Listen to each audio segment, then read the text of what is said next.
En réalité, la recette pour devenir riche est plutôt facile. Pas besoin d'avoir fait de longues études en comptabilité pour comprendre les principes, des concepts simples à comprendre. Actif et passif.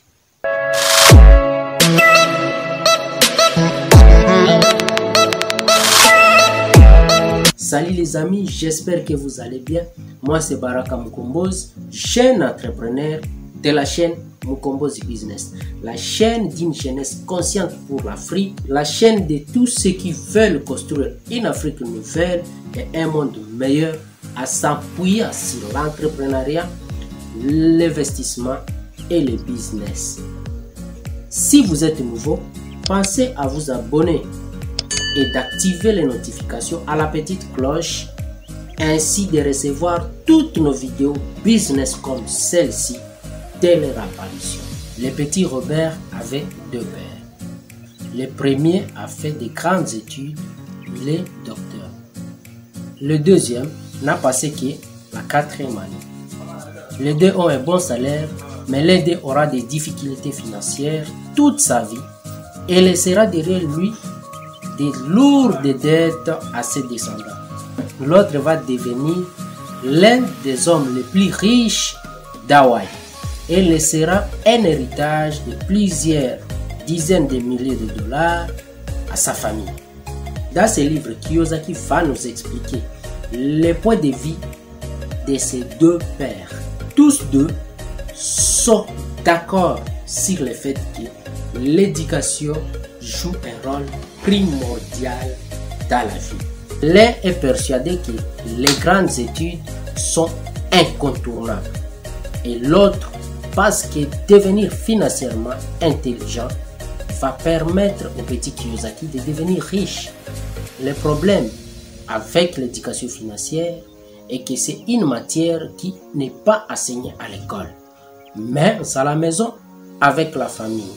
Malheureusement, la plupart du temps, les familles vont apprendre à leurs enfants à devenir pauvres.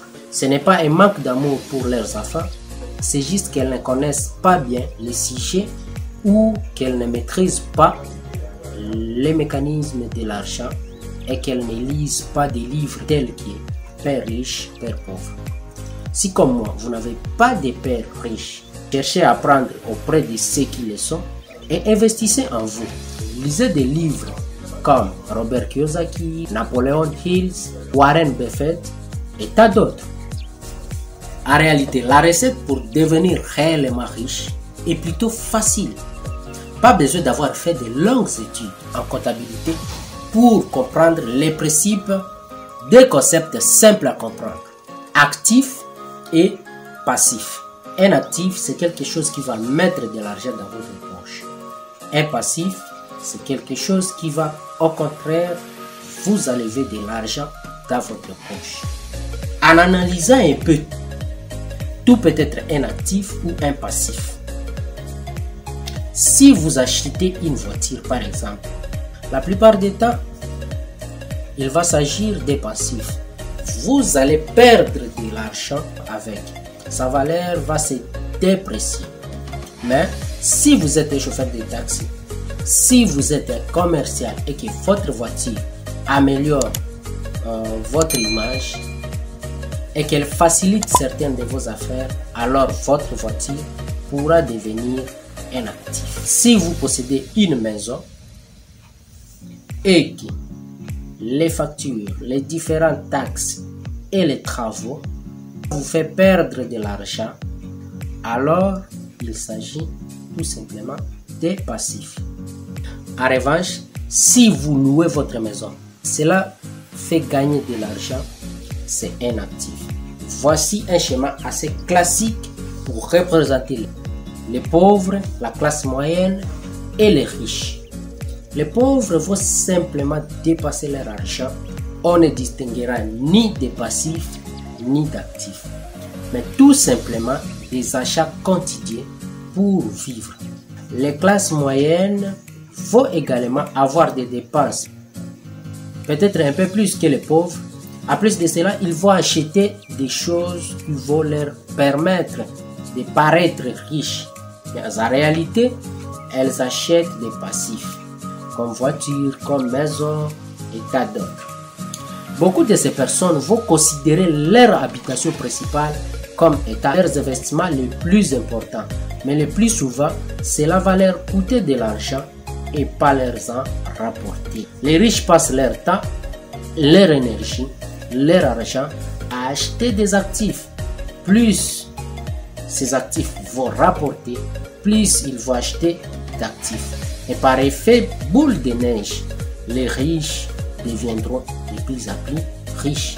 Les pauvres, les classes moyennes n'évolueront pas ou peu. En fait, l'argent que vous gagnez au départ n'a pas beaucoup d'importance. Vous pouvez très bien gagner 10 000 $ par mois et tout dépenser dans les futilités.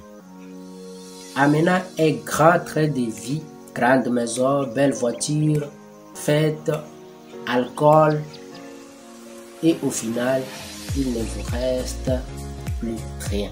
À l'inverse, vous pouvez que gagner 1 500 $ par mois aujourd'hui et investir tout l'argent qui vous reste dans des actifs et devenir de plus en plus riche au fil du temps et peut-être même atteindre la liberté financière au fil du temps et ne plus avoir besoin de travailler. Voici quelques exemples d'actifs. Vous avez l'immobilier, la bourse, un business ou quelque chose que vous avez créé, un livre que vous avez écrit, des tableaux que vous allez vendre. Alors oui, dans la tête de nombreuses personnes, investir dans l'immobilier, dans un business, acheter des actions, c'est parfois risqué et vous pouvez perdre de l'argent. Par contre, ces personnes-là ne sont pas contre d'acheter une nouvelle télé à écran plat qui dans 2 ou 3 ans ne vaudra plus rien. Personnellement, je préfère perdre de l'argent en ayant essayé d'investir dans quelque chose qui peut potentiellement me rapporter de l'argent plutôt qu'acheter une deuxième télé dont je n'ai pas l'utilité. Et au final, même si je perds de l'argent en ayant essayé d'acheter ou de produire un actif, les leçons reçues de mes échecs seront infiniment plus enrichissantes que de passer 3 heures devant des programmes télé sans intérêt. En résumé, si vous voulez devenir riche, soyez financièrement intelligent. Apprenez auprès des personnes qui sont devenues riches. Apprenez à limiter vos dépenses. Concentrez-vous sur les actifs et limitez les passifs. Et voilà mon résumé du livre Père riche, Père pauvre de Robert Kiyosaki. Si vous avez apprécié la vidéo, mets-moi un pouce bleu en bas à droite et pour suivre mon actualité, abonnez-vous.